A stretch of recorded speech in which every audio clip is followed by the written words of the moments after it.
Bismillahirrahmanirrahim. Assalamualaikum warahmatullahi wabarakatuh. Alhamdulillah. Alhamdulillahi wassalatu wassalamu ala rasulillah wa ala alihi wa ashabihi wa mawala. Wa qad qala Allah ta'ala fi kitabihil karim ba'da na'udzu billahi minasyaitonir rajim. Wa mimman hawlakum minal a'rabi munafiqun wa min ahlil madinati maradu 'alan nifaqi la ta'lamuhum nahnu na'lamuhum sanu'adzibuhum marrataini thumma yuradduna ila 'adzabin 'adzim. Wa qala Rasulullah sallallahu alaihi wasallam, inna 'amata 'adzabil qabri minal bauli fatanazzahu minhu.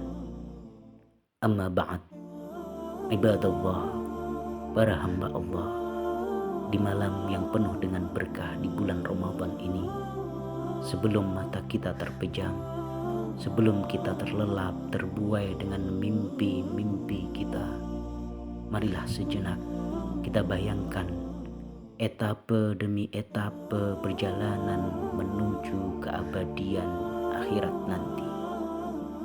Ibadallah, para hamba Allah, kalau kita menyadari betapa dahsyat siksa kubur yang akan dialami oleh orang-orang yang durhaka kepada Allah Subhanahu wa ta'ala, tahukah kita dosa-dosa apa saja yang menyebabkan datangnya siksa kubur itu?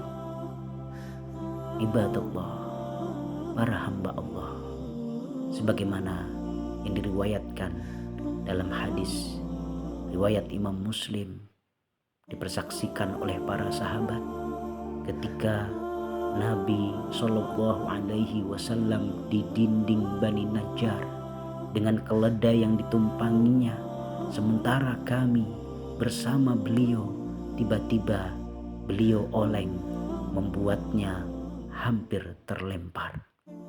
Ternyata di sana ada 6 atau 5 atau 6 kuburan. Maka beliau bertanya, siapa yang mengetahui orang-orang yang dikubur ini?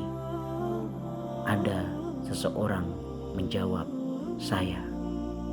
Beliau pun kembali bertanya, kapan mereka meninggal dunia? Seseorang tersebut menjawab, mereka mati dalam kesyirikan. Maka beliau bersabda, sesungguhnya umat ini diuji dalam kuburannya. Sesungguhnya umat ini akan mendapatkan fitnah, cobaan dalam kuburannya.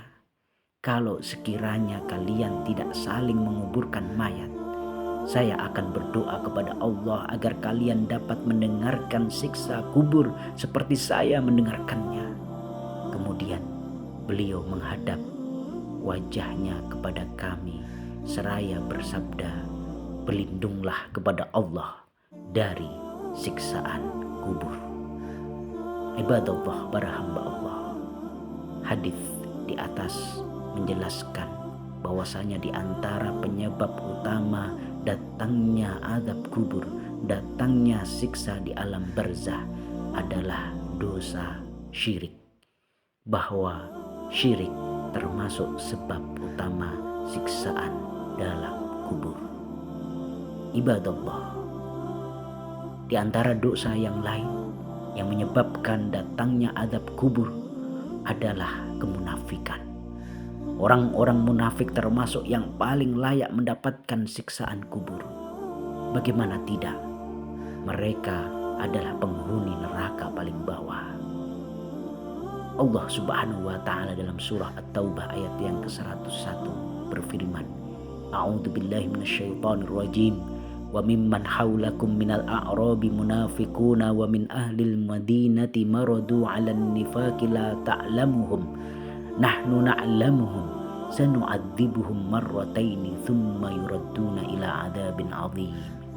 Di antara orang-orang Badui yang ada di sekelilingmu itu ada orang-orang munafik, dan juga di antara penduduk Madinah mereka keterlaluan dalam kemunafikan mereka. Kamu Muhammad tidak mengetahui mereka, tetapi kamilah yang mengetahui mereka. Nanti mereka akan kami siksa 2 kali, kemudian mereka akan dikembalikan kepada azab yang besar.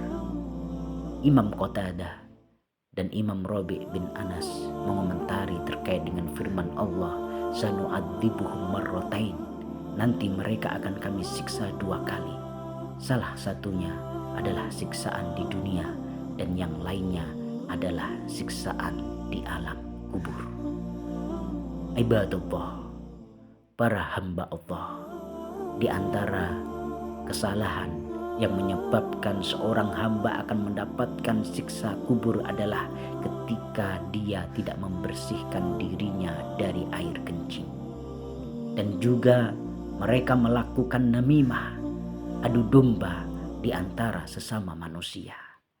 Sebagaimana diriwayatkan oleh Ibnu Abbas radhiyallahu anhuma, Rasulullah shallallahu alaihi wasallam pernah melewati 2 kuburan lalu beliau bersabda, innahuma la yu'adzabani wa ma yu'adzabani fi kabir, amma ahaduhuma fakana la yastatiru minal baul wa ammal akharu fakana yamshi bin namimah.